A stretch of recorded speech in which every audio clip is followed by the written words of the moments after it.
Salut, j'espère que vous allez bien. Je vais vous dévoiler un petit peu plus de mon métier. C'est le principe de Fish & Test, c'est des tests neutres. Sans plus attendre, je propose de me suivre et on va commencer tout de suite les tests. Alors je profite d'une petite mésaventure qui m'est arrivée. Là, je pêche très près de la bordure. Il y a beaucoup de vorgines et forcément, il y a un départ. La carpe elle allait se tanker dedans et c'était pas évident. On a cassé au niveau du bas de ligne. Je me dis que si le plomb il avait sauté directement, ça aurait pu beaucoup aider. Du coup, je me suis dit, bah, tiens, on va en profiter. On avait rencontré une marque allemande qui s'appelle Fishstone, qui a lancé un concept dérivé des chambres à air de vélo qu'on utilise dans la pêche de la carpe pour faire sauter le plomb. Voilà, c'est un système un petit peu plus sophistiqué qu'une chambre à air. Et donc, ça tombe bien, on pêche une gravière là.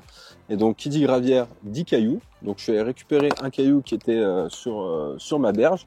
Et puis, on va faire le montage. Et normalement, au départ, le caillou devrait sauter. Et ça devrait éviter les différents problèmes, notamment de tankage dans les vorgines. C'est plutôt simple, ça se monte comme un clip plomb.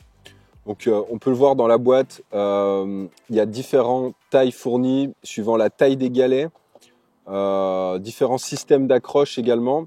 Il y a des émerillons fournis avec. Moi, je préfère les émerillons à attache rapide et ils rentrent dedans, donc c'est tant mieux. Ils nous ont fourni quelques galets également. Bon, voilà. Le seul truc, c'est qu'il faut bien dimensionner la taille du caoutchouc avec le poids du caillou fourni. Et ça, honnêtement, c'est plutôt compliqué. L'autre jour, j'ai fait le test. J'ai pris un caillou d'une gravière. Et je me suis dit, oh, celui-là, il doit peser 140-150 grammes. Et je l'ai pesé sur la balance de précision qu'on a. On est monté à 300 grammes. Et du coup, il faut bien dimensionner. Bref, on met ça, on fait son petit nœud. On va venir clipser l'attache rapide dans le système de clip plomb. On a la possibilité, si on le souhaite, et c'est fourni avec, de mettre une petite tige à l'intérieur ici pour venir bloquer la sortie du bas de ligne.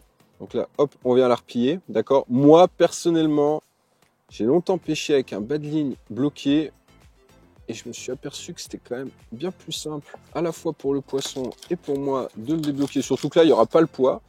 Et puis, on va prendre le petit caillou, on va venir bloquer avec le caoutchouc. Essayer de mettre la face plate, hop. Et puis, voilà, vous allez voir que, alors là, ce qui est plutôt bien, c'est que comme je vais le poser en bateau amorceur, il ne va pas y avoir d'impact, donc il n'y a aucune chance qu'il saute. Et puis normalement, au départ, mon montage va être situé ici, départ, et ça devrait sauter assez facilement. On va tester tout ça